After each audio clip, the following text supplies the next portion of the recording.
Om Shanti. Good morning. आप सभी बाबा के खुश नसीब खुशनुमा फरिश्तों को आज पुनः उपस्थित हुआ हूं आप सभी की सेवा में। आप सबका अपना छोटा भाई, आपका सेवा साथी।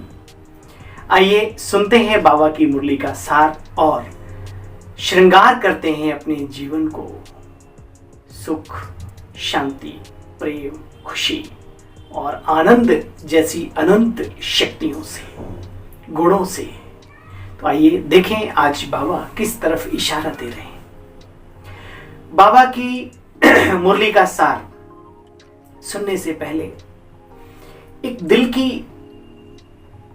आरजू, इच्छा, विनती, निवेदन, जो भी आप समझें, विनम्र अनुरोध, इस बाबा की मुरली को बहुत ध्यानपूर्वक सुनेंगे, एक एक शब्द को रियलाइज करेंगे और उसको महसूस करेंगे अपने जीवन में, सुनते हुए भी और प्रैक्टिकल व्यवहारिक जीवन में भी।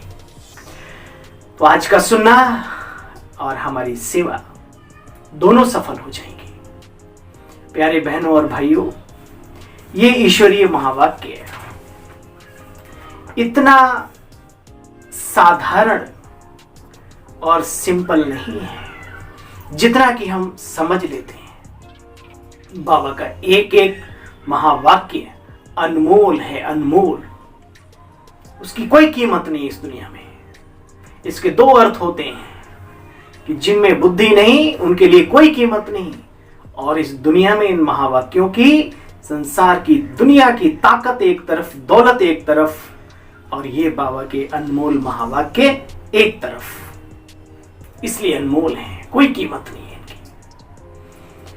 आज बाबा ने दो तीन चीजों पर विशेष ध्यान खिंचवाया है जिसके लिए दुनिया में पूरी जिंदगी न्यौछावर कर देते हैं।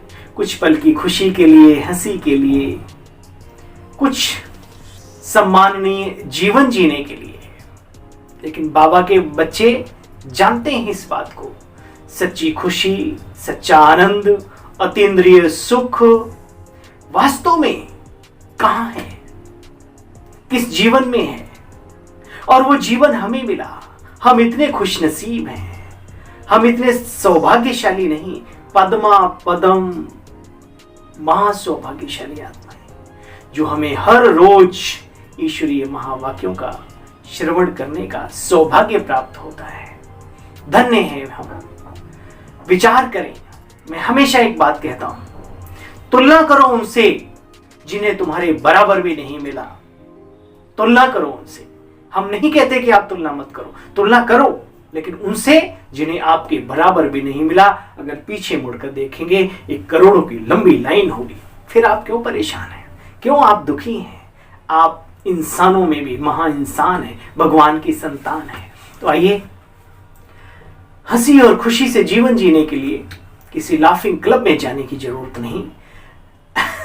आजकल गाड़ियों में, आजकल घरों में, ऑफिस में एक लाफिंग बुद्धा रखते हैं ताकि उस पर नजर पड़े, है कुछ माइंड मूवमेंट होता रहे हमारे इस जीवन काल में, कुछ क्षण आ जाए। इतना खुशियों का अकाल पड़ गया है, हमें ये सब करना पड़ रहा है। इतने त्योहार, इतने उत्सव जो मनाए जाते हैं, वो खुशियों को कायम रखने के लिए ही मनाए जा रहे हैं। फिर भी मनुष्य खुश नहीं हो पा रहा है। कारण क्या? बाहरी तौर तरीकों से आप कुछ चंद घड़ियों के लिए खुश हो सकते हैं, जिंदगी भर के लिए नहीं, हर पल हर घड़ी के लिए नहीं। इसलिए हमें चाहिए जीवन भर की खुशी, जीवन भर की शांति, जीवन में रहते हुए आनंद की प्राप्ति, परमानंद की प्राप्ति। तो आइए, ये बाबा के महावाक्य हमें बता रहे हैं कि जो बच्चे तुम जीवन जी रहे हो, उस जीवन की सफलता उसी में है कि आप उस जीवन की वैल्यू को समझें, अंगीकार करें उससे। आज बाबा ने अतीन्द्रिय सुख, कर्मेंद्रियों की चंचलता ना हो, उसके लिए क्या विशेष हम योगियों के लिए बाबा का इशारा है।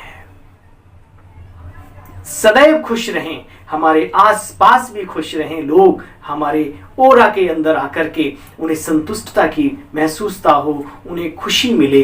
कौन सी? रूहानियत की खुशी की खुशबू मिले। तो आइए चलते हैं थैंक यू करते हुए बाबा का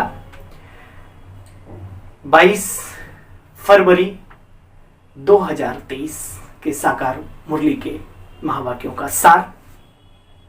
मीठे बच्चे, तुम्हें ज्ञान की सैक्रीन मिली है। मिठास कहते हैं ना, बहुत मीठी होती है सैक्रीन, थोड़ी सी डाल देते हैं, वो जो बर्फ बेचते हैं, सैक्रीन बहुत मीठी होती है। वो सैक्रीन नुकसान कर सकती है, लेकिन ये ज्ञान की सैक्रीन नुकसान नहीं करेगी, शुगर पैदा नहीं करेगी, वीकनेस पैदा नहीं करेगी, ब्लड में अपने खराब तत्व नहीं घोलेगी। याद रखना, ये ज्ञान की सैक्रीन है, ईश्वरीय खजाना है।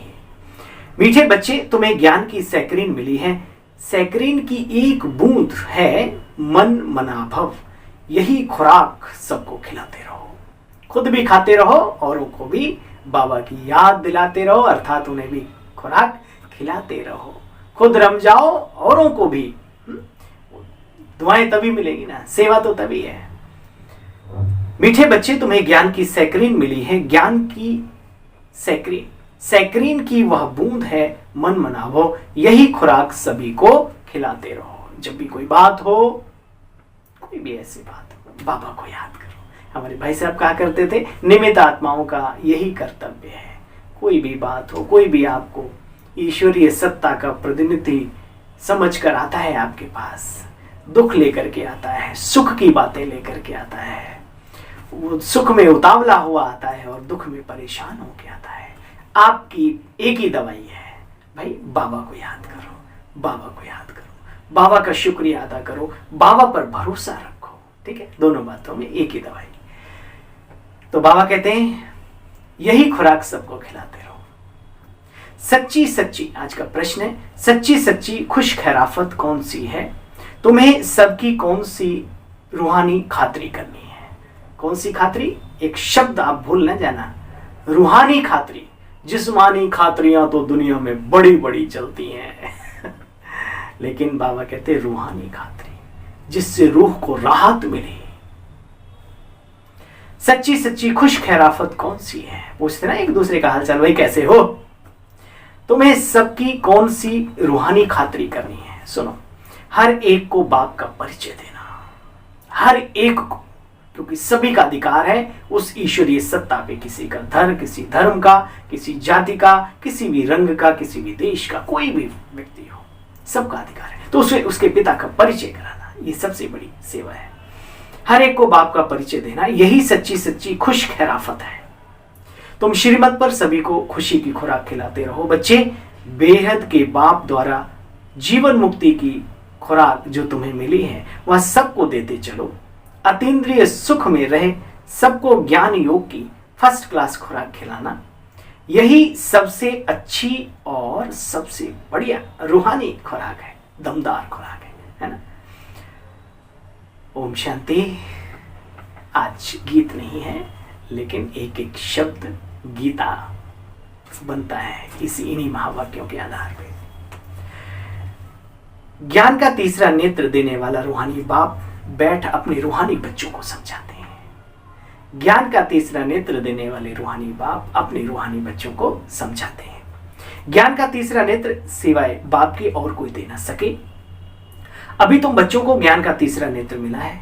अभी तुम जानते हो ये पुरानी दुनिया बच्चे बदलने वाली है। कौन कौन महसूस करता है?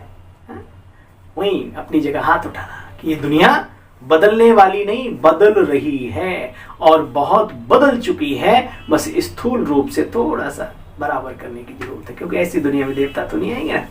और धीरे धीरे वो सब भी हो रहा है। नजारा एक दो दिखाते हैं बाबा कभी कभी, है ना। फिर एक साथ होंगे पांचों प्रकृति के तत्व। डरने की बात नहीं, लेकिन जो सत्य है उसको सुनने की ताकत तो रखो। बाबा कहते अभी तुम बच्चों को ज्ञान का तीसरा नेत्र मिला है। अभी तुम जानते हो ये पुरानी दुनिया बदलने वाली है।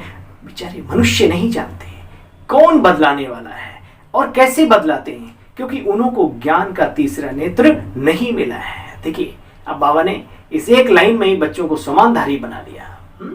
मैं त्रिनेत्री हूं, ज्ञान का नेत्र लेने वाली आत्मा त्रिनेत्री। जिन्हें नहीं मिला उन्हें तो पता ही नहीं आत्मा नाम की चीज भी कोई होती है। या हम ही आत्मा है, या उसका पिता भी कोई होता है? अच्छा, आत्मा को जन्म भी लेना पड़ता है आगे। बहुत दूर है इन बातों से। दुनिया बेचारी नहीं जानती, तुम बच्चे जानते हो, क्योंकि तुम्हें ज्ञान का भी तीसरा नेत्र मिला है, जिससे तुम सृष्टि के आदि मध्य अंत को जान गए हो। इसको कहा जाता है ज्ञान की सैक्रीन। बच्चे, सैक्रीन का एक बूंद कितना मीठा होता है, बोलो। ज्ञान का एक ही अक्षर है, मन मना भव।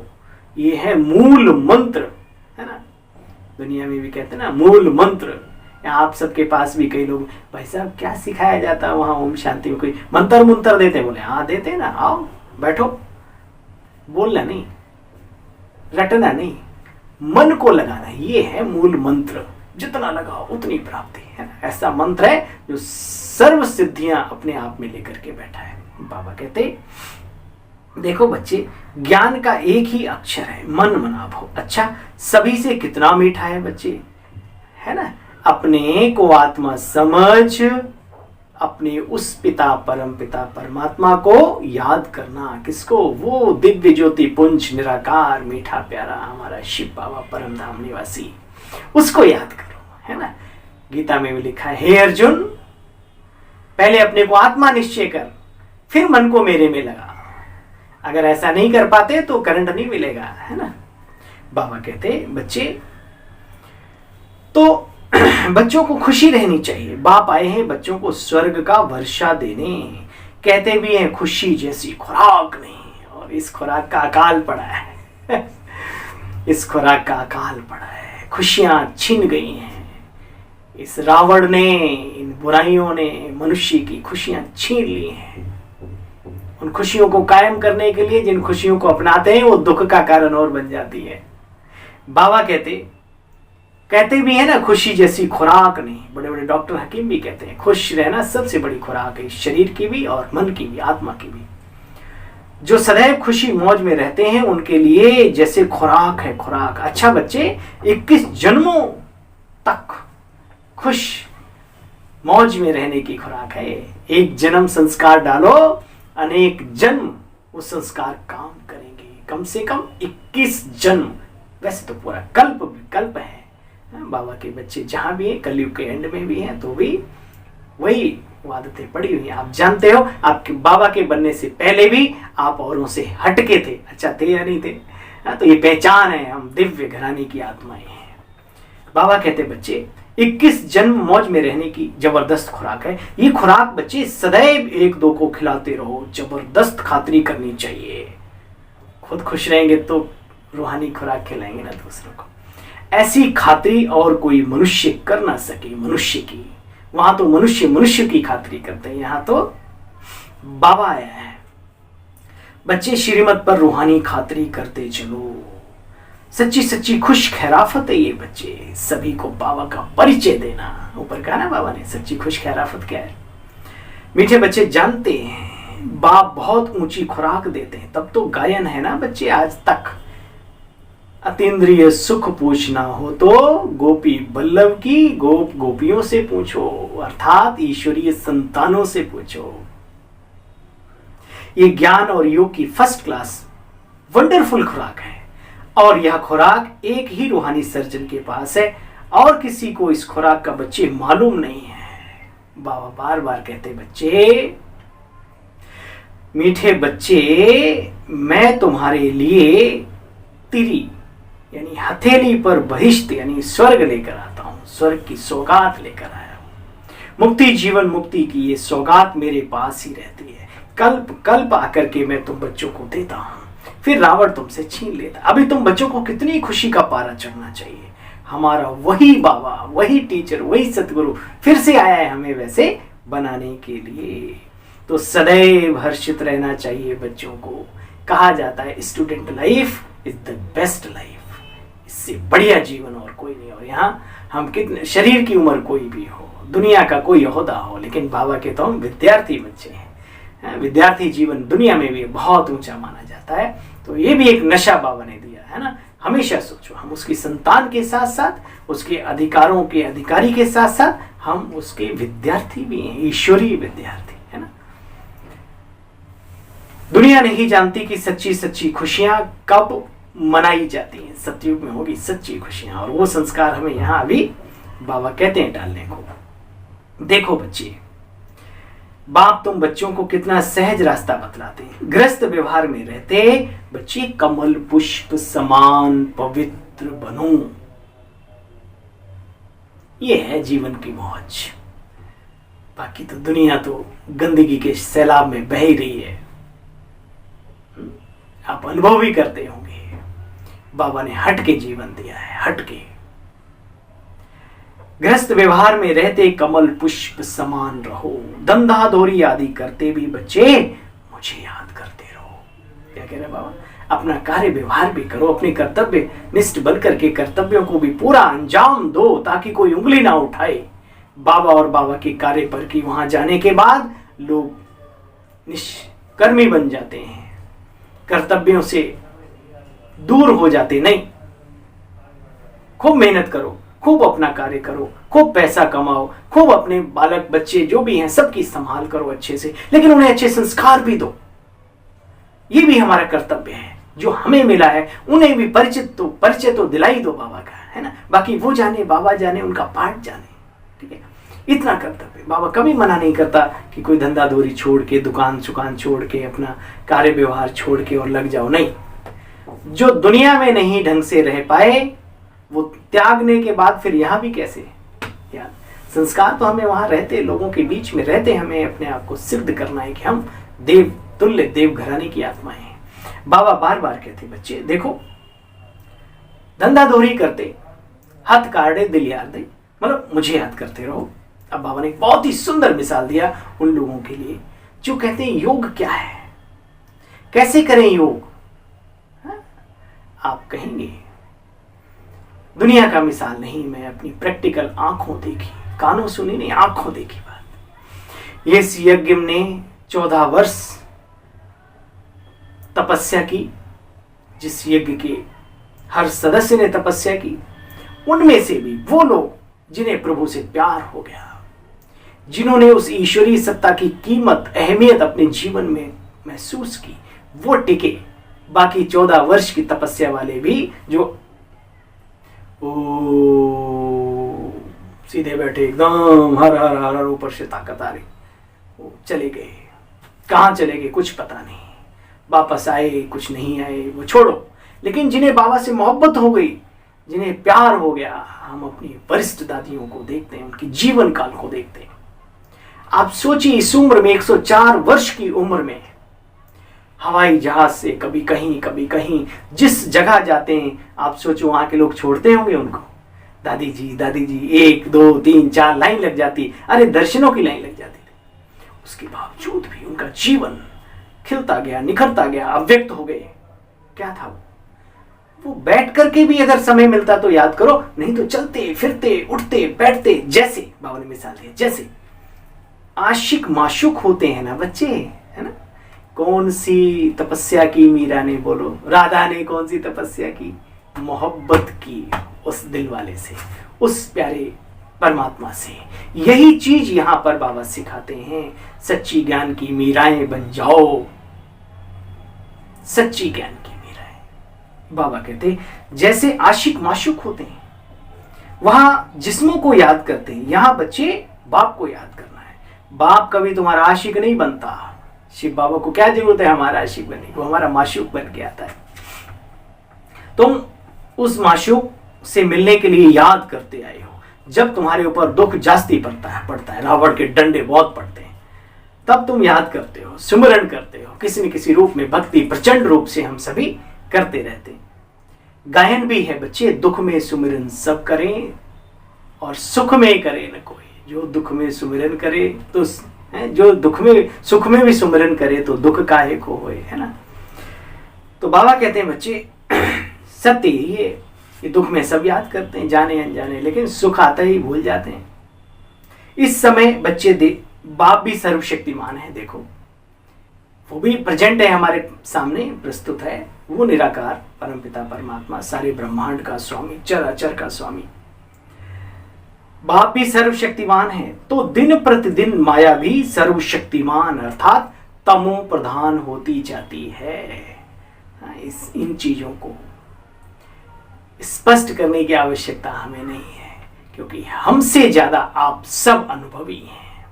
बाहर की दुनिया में रहते हैं, 24 घंटे माया के अंदर रहते हैं, महसूस भी करते हैं आज से 10 साल पहले जीवन कैसा था, 20 साल पहले कैसा था, 30 साल पहले कैसा था, 40 वर्ष पहले कितनी रूहानियत, कितनी आत्मीयता, कितनी प्योरिटी इसमें थी, और अब इस पूरे वायुमंडल में विषैले तत्व घुल गए हैं विकारों के। इसलिए बाबा कहते माया भी सर्वशक्तिमान है, तमो प्रधान होती जाती। इसलिए बाबा कहते बच्चे सावधान, मीठे बच्चे देही अभिमानी बनो, आत्मिक स्थिति में रहो। आज बाबा ने बहुत सारी पॉइंट्स बतलाई। देखो, साथ साथ दैवी गुण भी धारण करो तो ऐसे ऊंच श्री लक्ष्मी नारायण के जैसे अवश्य बन जाएंगे।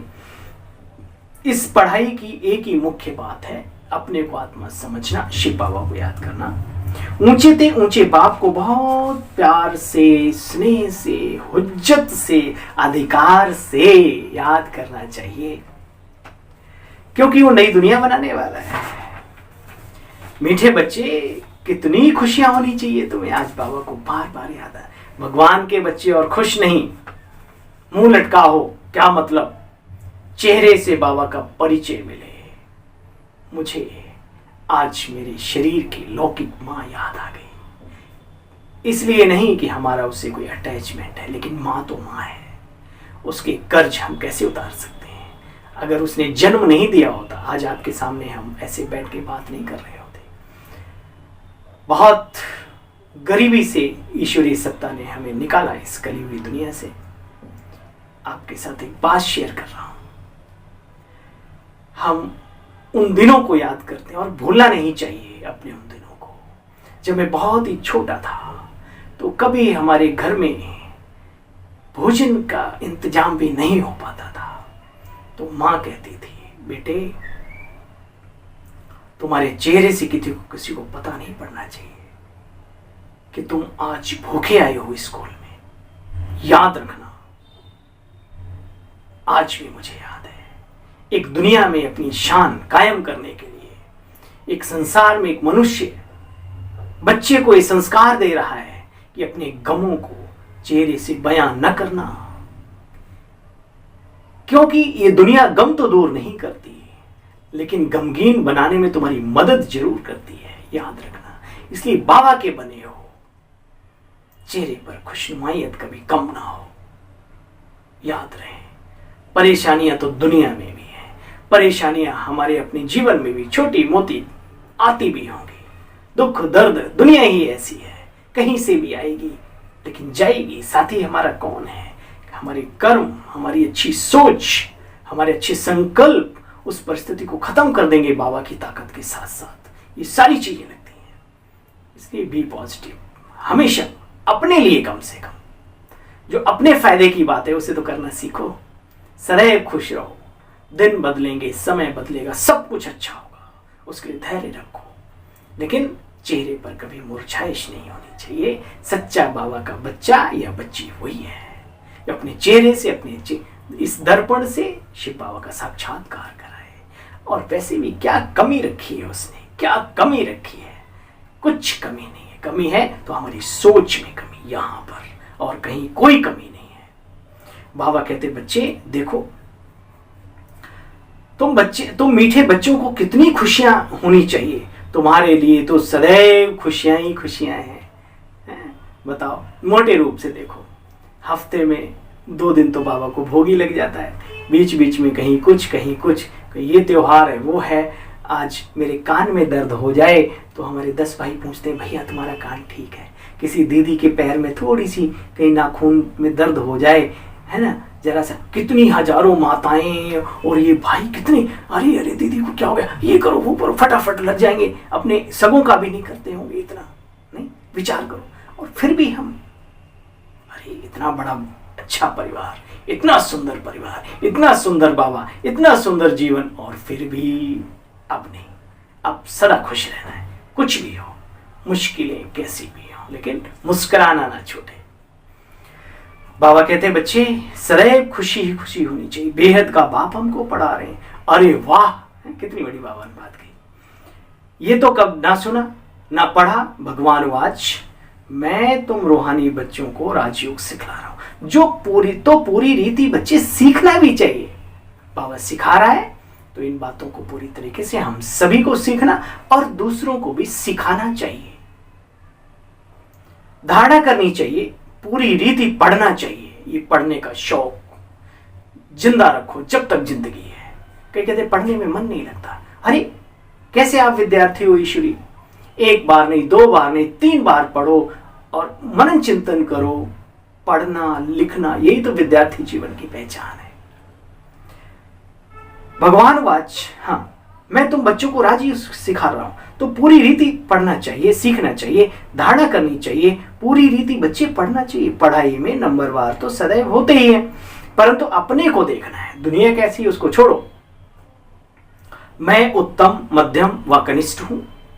उत्तम प्रकृति का, मध्यम या कनिष्ठ। उत्तम दुनिया में जो उसका विश्लेषण किया जाता है, उत्तम पुरुष क्या होते हैं, एक बार संकल्प कर लिया, दृढ़ता के धनी होते हैं वे। धरत जाए पर धर्म ना छोड़िए। मध्यम वर्ग कैसा होता है, चले सफर में थोड़ी सी दिक्कत आई तो भजन गाते हैं। भजन तो नहीं है तो गीत, कि जिस मंजिल को, है ना, जिस लक्ष्य को आप पूरा नहीं कर सकते उसको खूबसूरत मोड़ देकर छोड़ना अच्छा। चलो एक बार फिर से अजनबी बन जाएं हम दोनों, उसकी एक लाइन है। मुझे वो ये बीच वाले भी चलो ठीक है, लेकिन थोड़ा दुख दर्द हुआ फिर बाबा को छोड़ के चले जाते हैं। अच्छा नमस्ते, ये खूबसूरत मोड़ दे के चले जाते हैं। तीसरे, वो कभी कोई श्रेष्ठ संकल्प लेते ही नहीं, उच्च कोटि की सोच रखते ही नहीं, उनको कहा जाता है कनिष्ठ। अब बाबा कहते बच्चे देखो मैं किस मिट्टी का हूं, मैं उत्तम, मध्यम या कनिष्ठ हूं। चेक करो अपने को। जो अच्छा पुरुषार्थ करते हैं उनको महावीर कहा जाता है। देखा जाता है कौन कौन महावीर है, बाबा के डायरेक्शन पर कौन कौन चलते हैं। बाप का फरमान है बच्चे अपने को आत्मा समझ, भाई भाई को देखो। राजयोग के पथ पर चलने वाली दिव्य आत्माओं, ये पहला पाठ भी नहीं पूरा कर पाए तो फिर ओम शांति, है ना। बस यही ठीक है। अपने को आत्मा समझ, भाई भाई को देखो। इस शरीर को भूलते जाओ, अपने को भी औरों की भी। बाबा भी शरीर को नहीं देखते। बाप कहते मैं आत्माओं को देखता हूं। बाकी यह ज्ञान है कि आत्मा शरीर बिगर बोल नहीं सकती। ये तो नॉलेज है, बिना शरीर की आत्मा कैसे बोलेगी। लेकिन बाबा आत्मा के ऊपर ज्यादा फोकस करते हैं, अपनी दृष्टि को, अपनी वृत्ति को। तो हम सभी को भी अपने बारे में भी स्वचिंतन और दूसरों के बारे में भी आत्मचिंतन करते रहें। चिंतन के साथ प्रैक्टिकल दर्शन भी करें।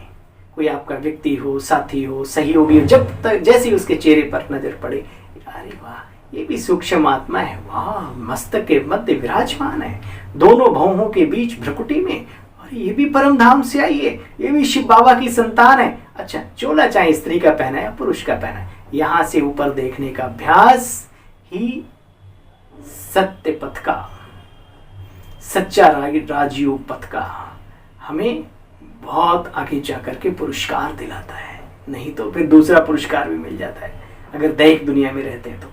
बाबा कहते बच्चे आत्मा कब छोटी बड़ी तो होती नहीं, शरीर छोटा बड़ा होता है। बच्चे जो भी आत्माएं हैं उन सभी का तखत ये भ्रकुटी सिंहासन है, इसको अकाल तखत भी कहते हैं। शरीर तो सभी के भिन्न भिन्न होते हैं, किसी का छोटा किसी का बड़ा, है ना, भिन्न भिन्न होते हैं। किसी को अकाल तख्त पुरुष का मिलता है तो किसी का अकाल तख्त स्त्री का है, लेकिन सभी यहां मस्तक के मध्य विराजमान है। देखो बच्चे किसका अकाल तख्त बच्चे का भी है, किसी का बूढ़े शरीर का भी है, आदि आदि। तो आज बाबा ड्रिल सिखलाते हैं। कौन सी? ये जो बाबा ने कहा ये आपको ड्रिल करनी है, अभ्यास। अभी मुरली सुनते सुनते आपके अगल बगल में जो भी हो, नियर संबंधी, डियर, जो भी नियर डियर हो, प्यार से ध्यान से देखना। कोई पूछे कोई क्या देख रहे हो, अरे मैं आपको देख रहा हूं, आप भी परम धाम से आए हो। इस जीवन में मेरे बेटे बने हो, मेरे पति बने हो, मेरी माँ बनी हो, मेरी पत्नी, मेरी बहन, है ना, लेकिन आप भी आत्मा हो, मैं आप, है ना, उन्हें अच्छा लगेगा, आपको अच्छा लगेगा। उनकी अच्छाई को छोड़ो, आपकी दृष्टि बहुत ऊंची हो जाएगी, मन बहुत जल्दी एकाग्रता को पकड़ेगा, चंचलता को छोड़ देगा। बाबा कहते हैं देखो बच्चे, पहले अपने को आत्मा समझो। ड्रिल सिखाते हैं जब कोई से बात करो तो पहले अपने को आत्मा समझो, खुद को। जब भी किसी से फेस टू फेस बात करते हो, नहीं अगर आत्मा समझोगे तो 440 वोल्ट का करंट लगेगा, फिर धड़ाम से गिरोगे जाके उधर, फिर तड़पड़ाओगे जैसे किसी को बिजली का करंट लगता है ना। इसलिए ध्यान रहे, आत्मा से नीचे आए तो ये बस जहरीला सिस्टम है नीचे। बाबा कहते हैं देखो बच्चे, शरीर को भूलते जाओ, पहले अपने को आत्मा समझो। हम आत्मा फलाने भाई से बात करता हूं।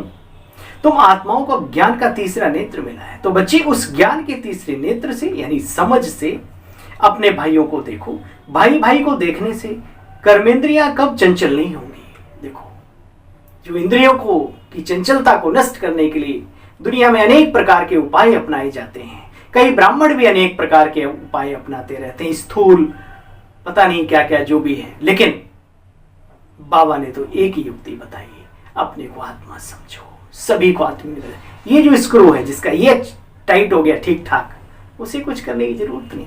क्यों, हम घर में नहीं रहते, युवा साथी भाई बहन नहीं रहते, कभी गंदी नजर तो नहीं गई, कभी दृष्टि वृत्ति खराब तो नहीं हुई, तो फिर औरों के प्रति क्यों, तो उनके प्रति नजरिया दूसरा है ना, यूं। इसलिए बाबा ने एक ही नजरिया रखा, सब आत्मा आत्मा भाई भाई, आत्मिक दृष्टिकोण से। भाई बहन भी आज बाबा ने नहीं कहा, आत्मा आत्मा भाई भाई। देखो बच्चे, तुम आत्माओं को ज्ञान का तीसरा नेत्र मिला है, उस ज्ञान से अपने भाइयों को देखो। भाई भाई को देखने से बच्चे कर्मेंद्रियां कब चंचल नहीं होगी, भगवान वाच। याद नहीं आता, बाबा बुजुर्ग थे, शरीर शिथिल हो चुका होगा मैं मानता हूं, लेकिन मम्मा तो युवा थी, उस समय पर भी बहुत सारे बाबा की गोद में भी जाते थे, मम्मा की भी गोद में। और जैसे ही उनके अनुभव सुनाते हैं कि बाबा की गोद में गए और मम्मा की गोद में इतना भर गया, मैं रूहानी शक्ति से हिप्नोटाइज हो गया, मुझे पता ही नहीं पड़ा। ये होती है रूहानी करंट, आत्मिक आनंद, इंद्रियों से परे का सुख, है ना। आपके दायरे में कोई आए तो उसको भी अच्छी फीलिंग हो, इतना तो करो। बाबा कहते देखो बच्चे, कर्मेंद्रियां कब चंचल नहीं होंगी, राज भाग लेना है, विश्व का मालिक बनना है, इंद्रिय जीत बनना है, पक्का राजयोगी बनना है, जीवन में सुख शांति आनंद की अनुभूति करना है, तो बच्चे ये मेहनत करो। अब बिना मेहनत करे ही सब कुछ लेना चाहते हो बाबा से, नहीं मिलेगा। उसके लिए फिर और बैठेंगे, तुम अपना साइड करो। बाबा कहते बच्चे ये मेहनत करो। संगम पर बाप आकर के ये नॉलेज देते हैं, तो अपनी टेव डालो, टेव, अभ्यास करो आत्मिक स्थिति में रहने का।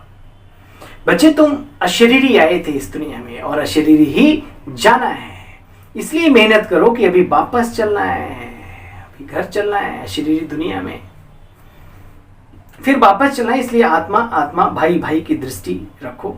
बच्चे मेहनत करनी, अपनी मेहनत करनी है, दूसरे में हमारा क्या जाता है, चाहे कोई करे, हमसे बड़ा हो छोटा हो, नहीं करता वो जाने, उसकी कहानी जाने, बड़ा भी हो तो क्या। बाबा ने तो कभी नहीं कहा कि बड़े को देखकर पुरुषार्थ अपना ढीला करो, नहीं, मेहनत हम करेंगे तो प्राप्ति भी हम ही को होगी ना, इतना तो पक्का कर ही लो। तो बाबा ने कहा कोई दूसरे में हमारा क्या जाता है, चैरिटी बिगिंस एट होम, पहले खुद को शक्तिशाली बनाओ। वो सिर्फ खैरात वाली बात ही नहीं, व्यक्तिगत जीवन के लिए चैरिटी बिगिंस एट होम। पहले अपने ये जो परिवार है हमारा इंद्रियों का, इनको शांत करो, सुखी करो, आनंदित करो, फिर आगे की बात करो। अपनी बच्चे मेहनत करनी है, दूसरे में हमारा क्या चाहता है, चैरिटी बिगिंस एट होम, अर्थात पहले खुद को आत्मा समझ फिर भाइयों को समझाओ, तो बच्चे अच्छा तीर लगेगा, यानी कि आपकी सर्विस भी अच्छी होगी। तुम्हें कोई उल्टी सुल्टी बात बोले, अब देखो बाबा ने कहा ये छोटी छोटी बातों में घरों में कितनी दुख शांति फैला रहता है ना।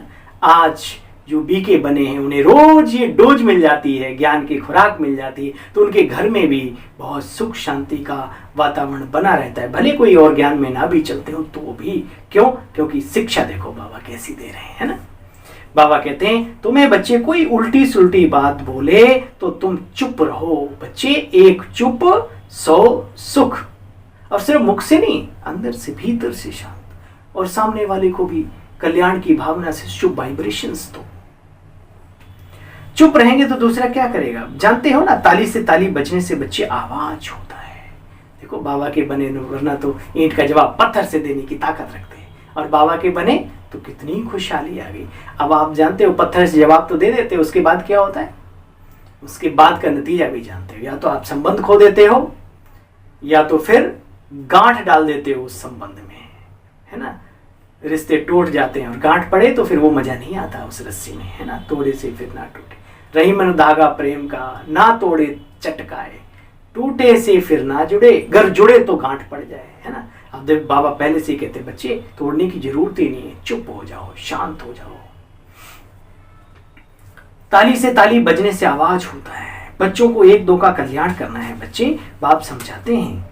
बच्चे सदैव खुशी में रहना चाहते हो तो बस एक मंत्र याद रखो, मन मना भव। एक शब्द, एक मंत्र याद रखो, एक यंत्र मंत्र जो भी है, तंत्र, ये सब कुछ है इसमें। मन मना भव, बाबा से बड़ा दुनिया में कोई ताकत नहीं, और उसकी याद ही हमारी ताकत है। उसकी याद हमारी ताकत है। योग ही तो हमारा सुरक्षा कवच है। कोशिश करनी चाहिए सदैव आत्मा आत्मा को देखे। योग कराते हो तो अपने को आत्मा समझ, भाइयों को देखते रहेंगे तो सर्विस अच्छी होगी। योग कराते हैं, भट्टी कराते हैं, उस समय पर सबकी भ्रुकुटी में, और खुद को भी उसी स्थिति में, तो सामने वाले को आनंद आ जाएगा। अगर वो बाबा से नहीं भी जुड़े होंगे तो आपके जो वेव्स हैं, जो तरंगे हैं, उनको प्रभावित करेंगी बाबा की तरफ ऊपर जाने के लिए। भाई भाइयों को देखते रहेंगे तो बच्चे सर्विस अच्छी होगी। तो बच्चों को रूहानी यात्रा पर रहने की टेव डाली है। बच्चे तुम्हारे फायदे की बात है। आज बाबा बड़े धमाकेदार है महावाक्य उच्चारण कर रहे, भाई सुनो तो सुनो, नहीं तुम्हारी अपनी मर्जी। बाबा कहते हैं ये टेव डालनी है तुम्हारे फायदे की बात, तो फायदे का काम तो करना ही चाहिए, है ना। कायदे में रहकर सारे फायदे ले लो बाबा से। माया के तूफान कम आएंगे, सुना।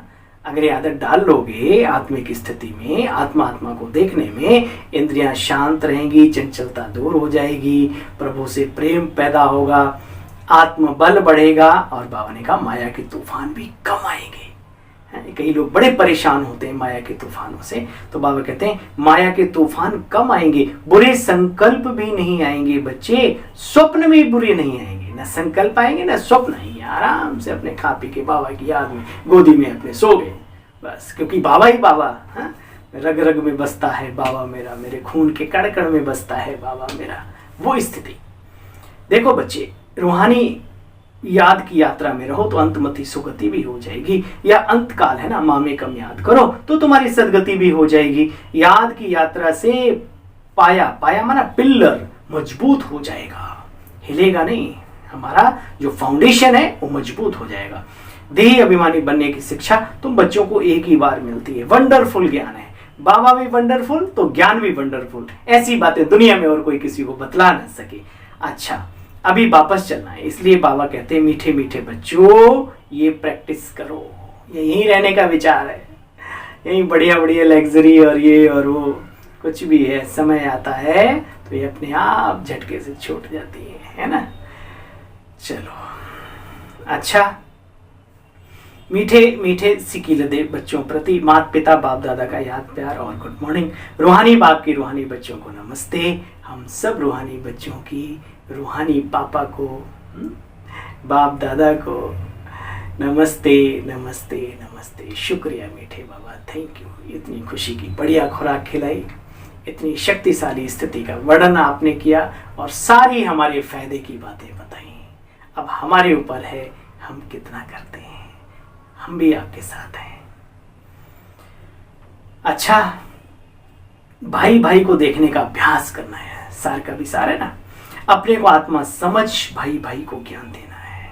महावीर बन बाबा के फरमान को पालन करना है। तुम्हें कोई उल्टी सुल्टी बातें करे, कुछ भी बोले, तो बच्चे चुप रहना है, क्योंकि ताली दो हाथ से बजती है।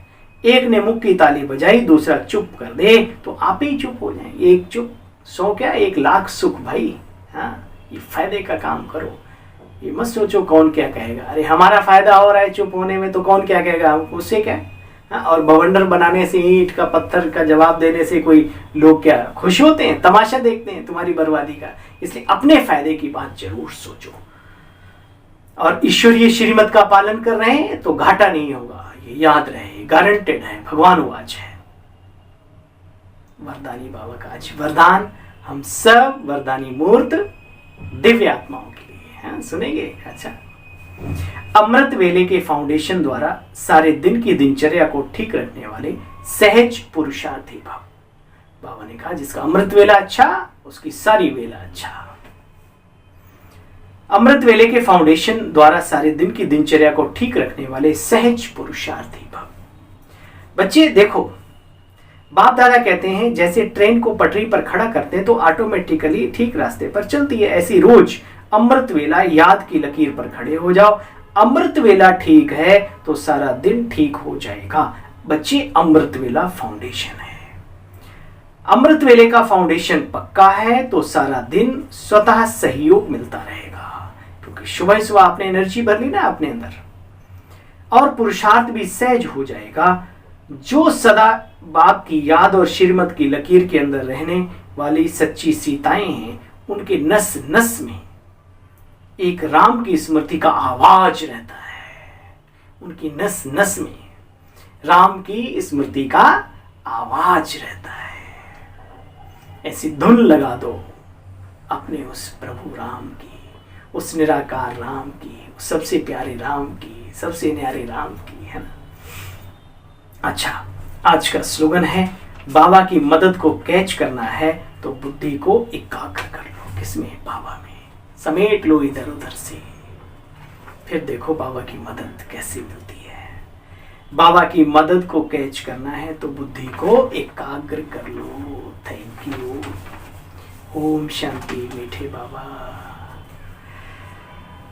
आप सभी को भी आज का दिन ही क्यों, ये पूरा ब्राह्मण जीवन, खुशनुमा जीवन, सौभाग्यशाली जीवन की हार्दिक शुभकामनाएं। और ओम शांति, ओम शांति, ओम शांति।